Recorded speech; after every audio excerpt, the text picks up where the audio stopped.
So let's start out with a pronunciation of your name, please.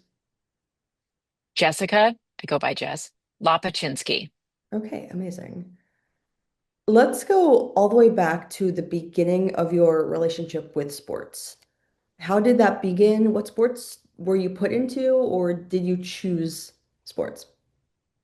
Sure, it's a great question. So I grew up in the era of being shuffled into girls' sports. So I danced, I did a lot of various dance when I was young, and I had two parents who both were relatively athletic, but neither one of which had a distinct background in sport growing up. And so I did a lot of dance growing up. It was probably around middle school when I started having an interest in sport. And so I played baseball. I did not grow up playing softball, but I played baseball. And then when I started high school, that's when I started playing softball and really gravitated towards that. So that's what I played predominantly growing up. Loved softball, played a little bit of soccer. And yeah, but definitely when I was younger, my parents had us, gymnastics, ballet, dance, things like that. My older sister and I did that. Did you feel restricted by only going into girls' sports, or was that just kind of the environment? That was definitely the environment I grew up in a really small town and again, not having yeah, I grew up in a really small town, and at the time, I don't remember feeling restricted, but looking back, that's certainly something that I see now. And I'm a parent. I have two little kids, and it's funny because the opportunities that they have are so much more, larger and prevalent than I had when I was a kid. So I don't remember feeling restricted, but looking back, it's certainly something that I recognize now. At what point did you decide that you were going to go to college and major in body movement? When I was in high school, again, I played a lot of softball and I started having issues in my lower legs. And when I was running, I would get a lot of pain. And so I was really fortunate. I went to a private school where we had an athletic trainer and I worked daily with my athletic trainer on what was going on with my legs. And I was diagnosed with an injury, compartment syndrome in my lower legs. And I wanted to learn so much about that because I just kept thinking, something is happening here. I can still play sport, but it's not, you know, maybe feeling as great as it should. And so what's going on here? And so I started learning a lot through Randy, my athletic trainer. And that's kind of where I was bit by the bug with, okay, well, if we learn how the body operates, you can kind of figure out what's happening and then you can address it. And so that's the path that I took out of high school. I originally went to college to be an athletic trainer. Very quickly learned that immediate kind of acute injuries was not something that I was going to be able to deal with, and pivoted and then studied kinesiology and exercise science and just learned a lot about the way that the body worked. I find that the majority of individuals who go into a movement-based undergrad degree were high-level former athletes who just kind of missed the mark a little bit or like just wanted to be so involved in the sport that they just never quit. Do you agree with that? Yes, I also think that injury forces us to really kind of examine what's important to us and it also allowed me to pivot. And so at that point in my life, I knew that probably playing collegiate sports, unless I was going to go to the surgery route and all that stuff, was not in the cards for me. And so I kind of accepted that, and that enabled me to pivot. And that's when I really started training. I got myself into running and really kind of pivoted again. Like when team sports are no longer available to us as athletes, we have to figure out what is available and how can we make that work and what brings us joy. And so I actually had that experience probably earlier than most, but I really credit that time in my life for figuring out how I can make athletics and sport a part of my everyday life even after team sports ends. It's crazy that you mentioned that because I say like clockwork that I talk about athlete identity on this podcast. I mean, we're 124 episodes in now, and every episode. It's like, okay, well, my sport is over or I'm out of competition. What do I do now? And the conversations that I have about that specific topic with team sport athletes is so vastly different than what I have with individual sport athletes. Where do you see the difference in that transition being the most difficult? I mean, everyone's time playing competitive sports eventually comes to an end. And that's such a loss in so many different ways. We think about the benefits of social benefits that sport offers us, and then the physical benefits that sport offers us, and the emotional benefits that sport offers us. And there's so many layers to the sport experience that all of a sudden it's just over.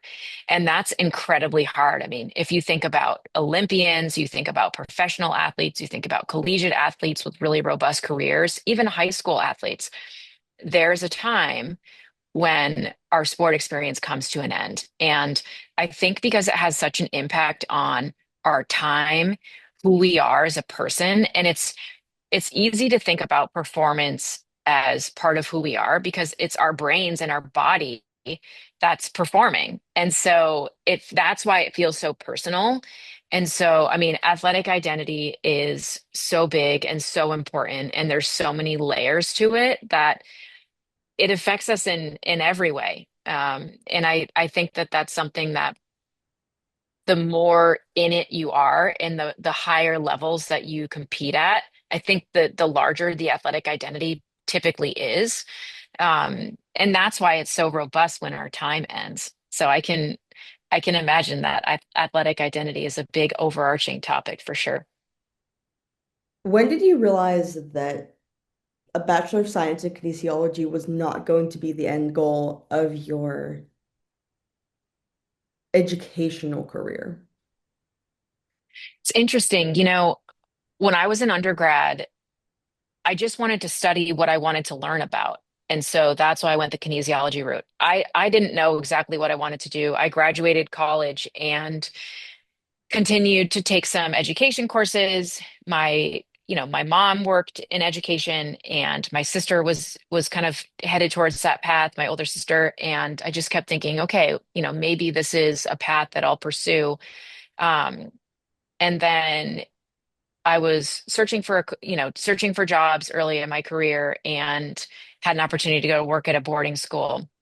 And I loved it. And so I kind of took that first step. I worked in alumni events and fundraising. I was originally hired as part of a campaign team. But again, who I was at that point was I was training, I was working out. I remember actually training and doing a lot of different like fitness stuff with my colleagues at that time.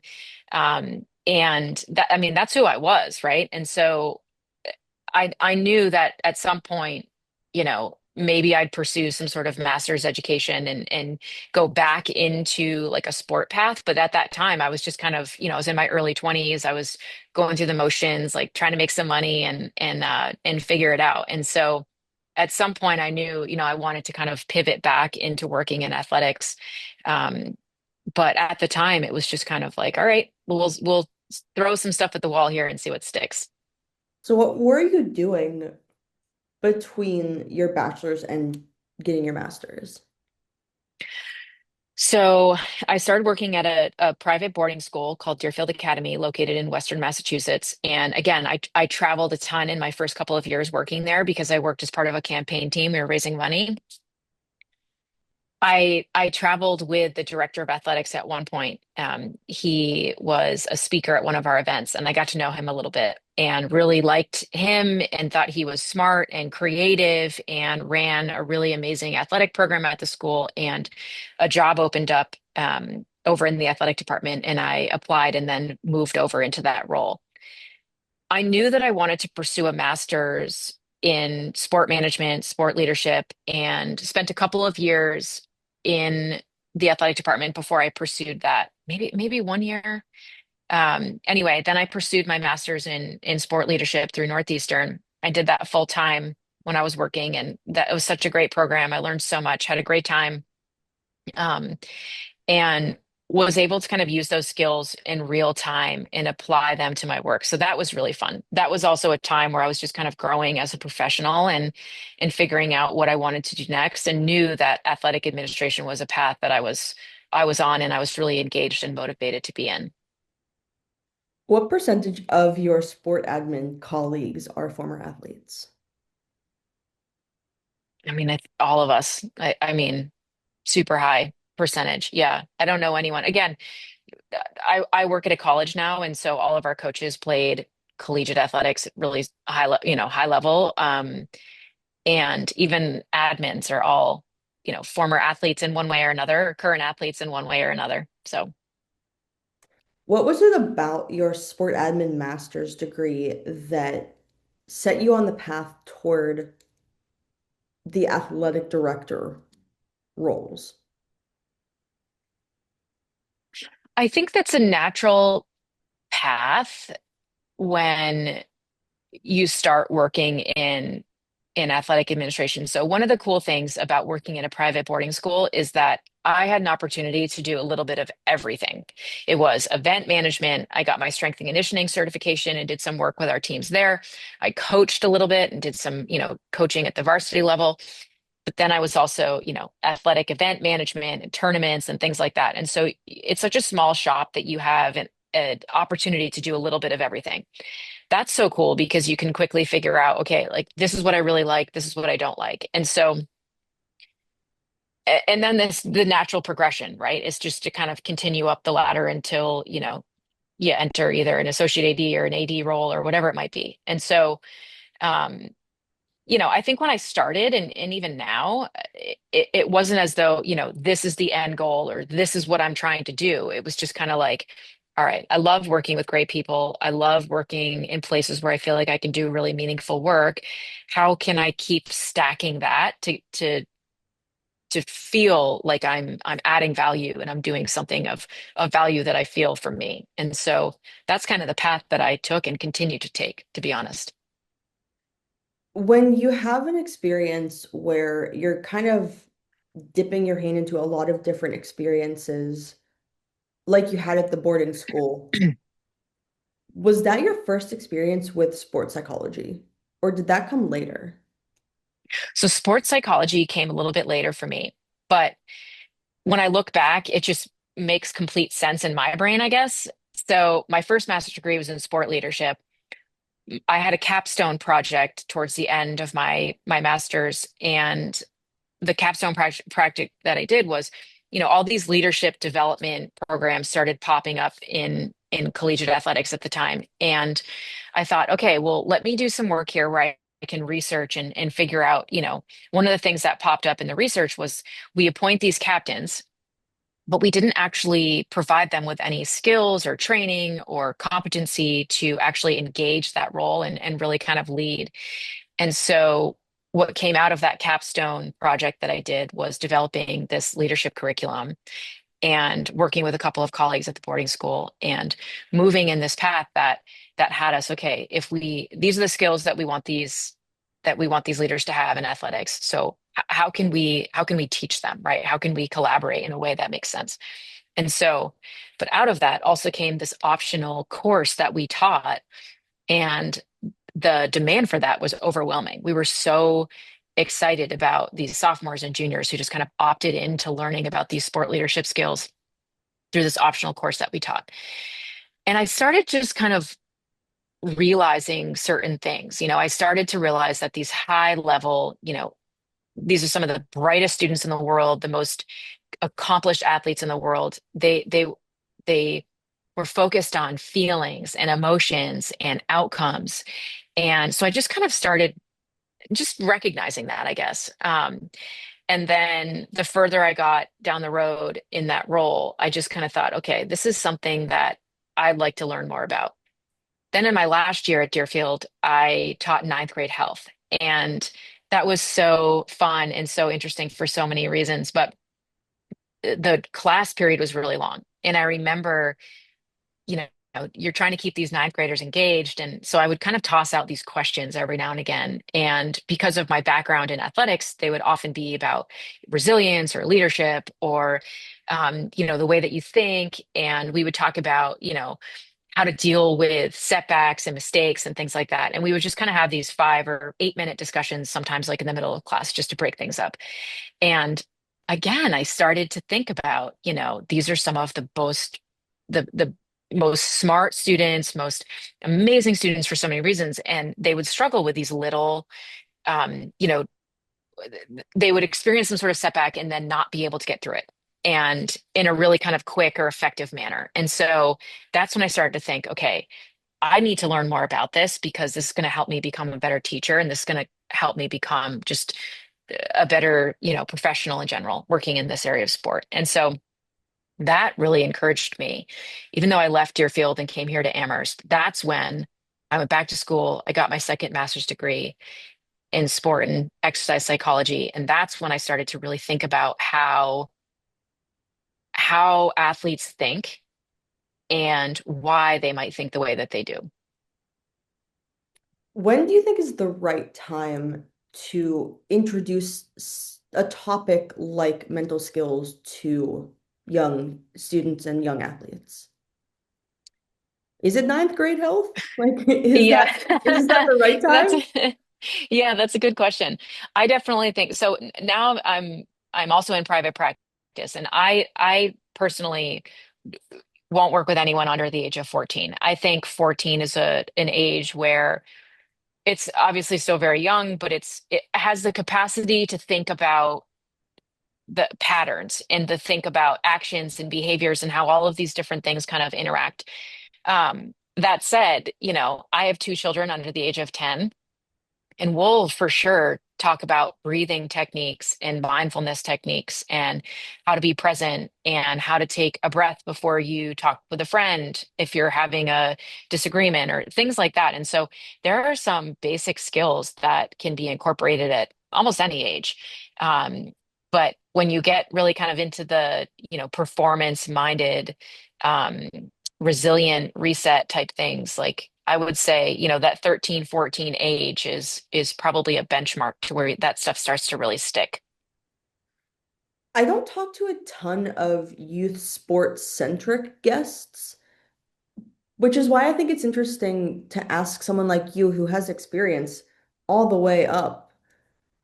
When do you start those conversations? And how do you start them? I mean, is it resilience? Is it honesty? Is it talking just kind of the basics of communication with a 14-year-old? Like, how do you start that conversation about mental skills with someone who might Sure. have never experienced that conversation before? Thankfully, I think social media and everything that we have access to as sports fans is helping drive this conversation, right? I mean, 10, 20 years ago, it was not common to see a sports psychologist or a mental performance coach on the sideline, right? And now it is. And people, athletes talk openly about how important that is. And so it's not necessarily for me about selling why this is important. It's about making it accessible to to all populations of athletes. And so that has been a really cool shift. Some of my clients actually come through either a parent referral or a coach. What's interesting about that is what's interesting about working with youth athletes is that they've got to understand and have the desire, right? Like you have to have a motivation in order to kind of get better in this space. And so it's a fine line between, a parent saying like, "Oh, my child needs help," versus saying, we've talked about this and this is something that we want to pursue together for a host of reasons, right? And so the conversation starts different for everyone. Just as every athlete, every client, every child is unique, it usually starts with, okay, here's what I'm experiencing. Here are my goals. Here are the pressures that I'm facing in my sport. And how can I learn to think a little bit differently about that? That's really the root of the conversation is, or at least how we start the conversation is, what is it that you're hoping to accomplish? Are there certain skills that you feel like you're lacking?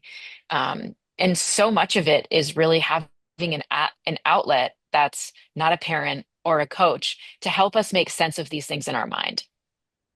Do you think that this kind of new generation of kids that have been inundated with social media content, positive and negative, Right. are better equipped to handle the pressures that we've been talking about? It's really interesting because I think about this all the time. There's a difference in athletes coming out today, but I was actually just thinking about this. I'm a Patriots fan, and I was watching the Patriots play, um, in the playoffs this year. And Drake May, their quarterback, is really young. I think he's 23 years old. He came out of UNC and was really successful there. I think he comes from a long line of athletes in his family. And part of me was thinking, okay, so his demeanor on the field is so interesting to me because he doesn't seem to ever get rattled. He doesn't get too high, he doesn't get too low. He's just very even keeled no matter what happens, and he moves on really quickly. And so, as someone with a background in sports psychology, I'm watching these games and I'm thinking, okay, is that because he has been working with sports psychologists for, 5, 6, 7 years? Because I'm sure he had access to all of this at UNC and now with the Patriots, of course. But or is he just built like that? Like what is this change that we're seeing? And it's interesting because so much of it too also comes to like just personality traits, right? And but I think about this concept all the time because I think I'm hopeful that we will start to see this change. However, the youth sport landscape is so influential in the sport experience and the way that we think as athletes. And so I think what we are seeing more of now is athletes are entering these spaces where they haven't struggled as much as they used to in previous years, in previous generations of sport. And so maybe they've gravitated towards a specific sport because they've been really good at it and they put all their eggs in their basket and tried to, proceed or pursue collegiate athletics and in just one single sport. That's what specialization has done, right?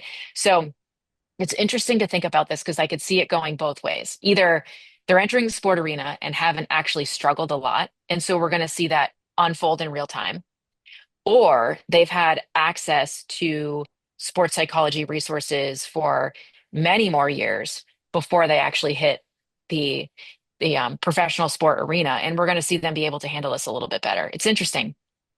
I mean, I hesitate to say that Drake May has struggled because he's playing tomorrow or on Right. Sunday. Yeah. Um, Yeah.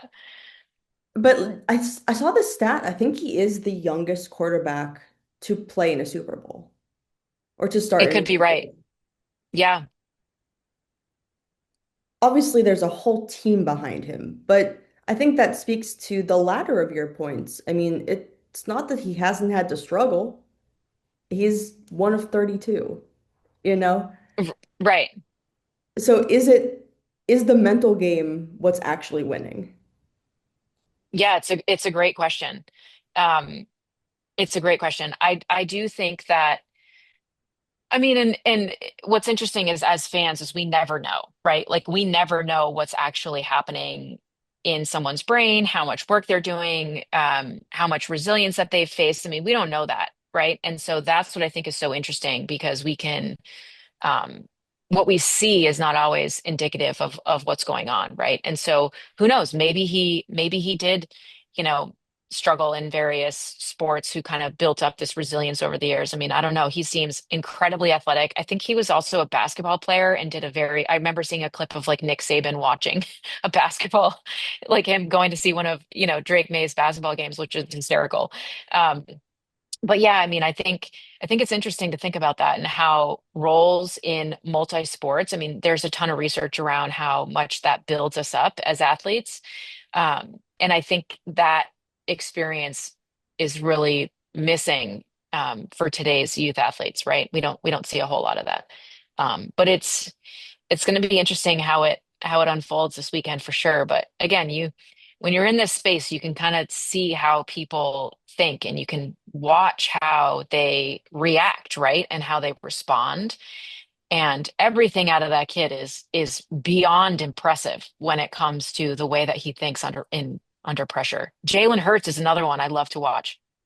That guy is even keeled, throws a pick or throws a touchdown and gets right back to work regardless. Yeah, I mean, I think that these athletes who are well equipped, I mean, Jalen Hurts has famously had a whole female team behind him, which we could like go into ad Oh yeah. nauseum. But these guys who make it to the NFL, these women who make it to the Olympics, I mean, this is not for a lack of adversity. What do you think is the most important part of an athlete's support system? I think you got to have a really high level circle around you of people who you can trust. And that's at any level, even at the youth level, right?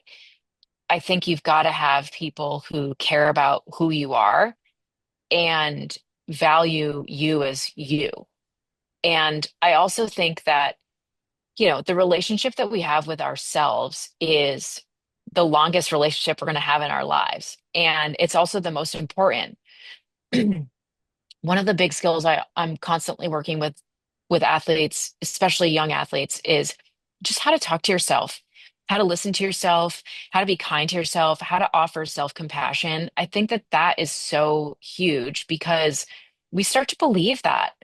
And what's going on in our subconscious is so important because it's essentially how we feel about ourselves and how we react to certain things and just influences so much about ourselves. And it's really unhealthy to hear negative things about ourselves or to be beating ourselves up. And it's also really important to not have that from the circle that we hear from all the time. So that comes from parenting, that comes from coaching, that comes from friends and mentors and the people who are closest to us. Those relationships are so important about our physical health, our mental health, our emotional health. That is just that to me is one of the most important relationships we have is the relationship with our health, with ourselves, and then the relationship of the handful of people who are closest to us. That to me is really going to indicate how like our holistic well-being and our day-to-day, level of enjoyment and happiness and acceptance of who we are. As a youth athlete, though, how do you evaluate that you have the right people surrounding you? I think that's where your parents really come into this and the people who care so much about you. I mean, there's a lot of rough coaching out there, and there's a lot of great coaching out there. And it's, one thing that we're seeing in the youth sport landscape that, parents, it's funny because parents, when you think about the education system and you think about all the requirements that are there versus the lack of requirements that we often see in youth sport coaching, parents do a lot in terms of discerning what type of environment is going to be helpful and healthy for their children when it comes to education. I don't know that that same level of, detective work is happening in the sport culture. And that's something that can really have a huge effect on your child. So if you're a youth athlete and you're getting some pretty tough coaching from either a club sport coach or your rec coach, whatever it might be, whatever that environment is, that's going to really have an effect on your self-esteem in sport in terms of who you are, how you think about yourself. And youth athletes, especially, below high school age, right? They're not always going to be able to discern what that coaching looks like as opposed to someone who's in high school and be like, what's up with this, Um, and so that's really where your parents and support system come in. And they play such an important part in the sport experience as a whole. It can really have an influence on mindset. What is the role of sport administration in that support system once you get into an applicable age where you have sport admin? Do you mean regarding like admin oversight over coaching? Yeah, yeah. So like the way that sport administration will trickle down into teams. Yeah, I mean, I think, coaches deserve and have earned a level of autonomy, um, over their coaching environment, over their leadership style. I think so much of it comes down to learning and just kind of being a forever student, right? Because that's so important in that's so important in coaching is just constantly learning, right? Like science will tell us that we coach how we were last coached. So if we were last coached from an old school kind of, you know, no autonomy, iron fist type ruler, then we may have those coaching tendencies as well. And that's not really going to fly these days. So, um, I think admins, to answer your original question, admins have a responsibility to student athletes to ensure that the environment is safe and things like that. And to be an ear, right? If there's either coaching up needed or whatever it might be. So I think admins play a role, but when you get to a specific uh, level, oftentimes it's about hiring the right people. What is the intersection between sport administration and sports psychology? Yeah, that's a good question. I will say, I mean, sport and performance psychology has changed or at least influenced the way that I think in so many ways. It's also provided me with this kind of peel back the curtain into the athlete experience. But I also think that so much of the student athlete experience right now, we're talking about mental health, we're talking about experience, we're talking about pressures and challenges that we've never seen before in 10, 20 years, right? Um, and I think the next 10 plus years of sports are going to be about mental health and how we're feeling and the emotions that we have during sport. And whereas years ago in old school coaching, it's like, don't cry or don't put your emotions or leave your baggage at the door. And all of these things are just no longer acceptable, right? And so that's when I think it's, eh, you know, there's a distinct line between athlete experience and the work that we do as admins to ensure resources and opportunity and access um, to those resources for athletes. I think that's incredibly important. And then why found Victory Lap when you were already working your way up a completely different vertical? Yeah, it's funny. People ask me that sometimes, and it all makes sense in my head, but it's funny because on paper, it's kind of random. Anyway, I knew that when I pursued my master's in sport and performance psychology, that I would probably go the private practice route. This is something I'm just really passionate about and excited about. And I think I have the skills and the expertise and the experience in the various sporting environments that I've worked in to actually provide a pretty unique perspective, whether that comes to conversations with parents or conversations with athletes. Um, so I knew that I wanted to work in private practice. I kind of didn't know exactly what that might look like. But when I graduated, I decided, okay, you know, got these skills, I've got these competencies, and let me just see how I can add value to this conversation that's just kind of flooding the youth sport industry. And so that's kind of where I've been. Um, and Victory Lap has been so fun and so meaningful, and I've just been able to meet some really great athletes and families, and it's just provided a really kind of cool complement to the work that I do every day. What is the demographic generally of your clientele? My clients are ages, again, about 14, 15. I do have a handful of collegiate athlete clients as well. And so kind of that range. I don't work with any professional athletes at this time, something I'd be open to. I just don't have the clientele at this time. But yeah, it's probably the 14, 15 to 23-year-old range. So that's kind of the demographic. A host of sports across a lot of different sports, a lot of different interests, a lot of different sporting environments, a lot of different family environments. And so it's been pretty cool. I don't know if this is a fair question to ask because it tends to like kind of not even the playing field, or I guess overly even the playing field, but is there a certain sport that you have athletes from who you find are better equipped to handle things like pressure? I think it depends on how they've been coached and the work that they've done leading up to it. I mean, a 17-year-old soccer player is going to think differently than a 14-year-old soccer player, and they should think differently, right? And so I don't know if it's specific sport. We do see the thinking patterns change as athletes progress and the level of competition.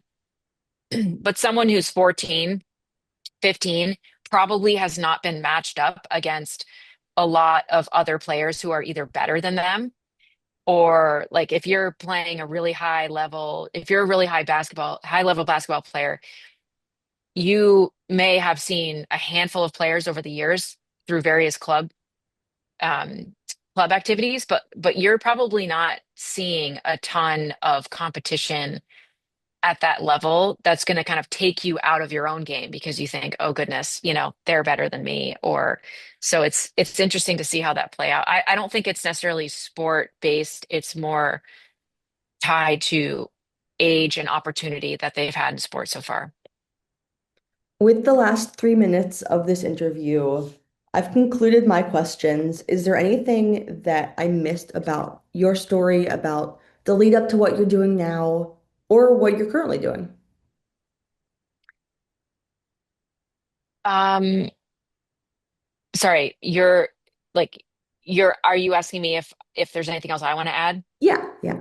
Oh, The okay. I always kind of give this time at the end of my interviews in case I missed anything, in case you wanted to clarify something or kind of fill in some gaps that my questioning didn't get to.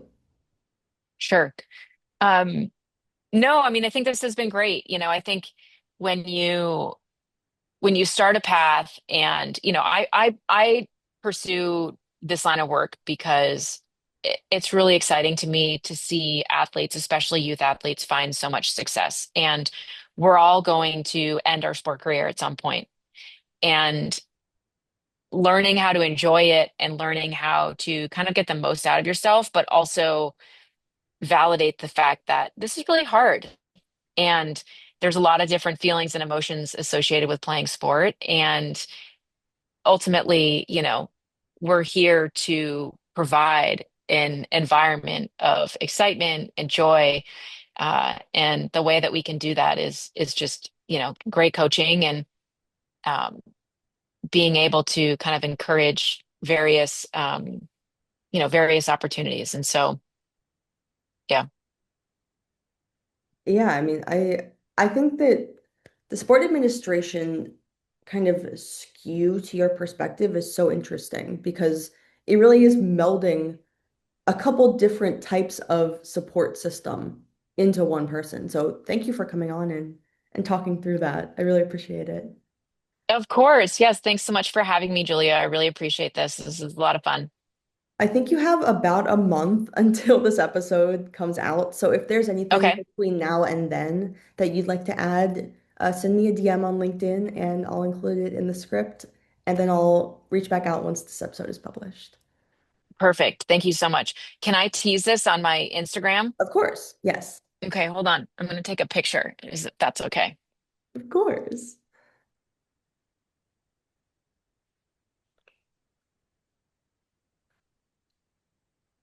All right, ready? Yeah. Okay, I'll Yay. tag you on it. Thank you so much. I'll talk to you later. Awesome. Yep. Thanks, Julia. Bye Thank bye. you. Have a good one.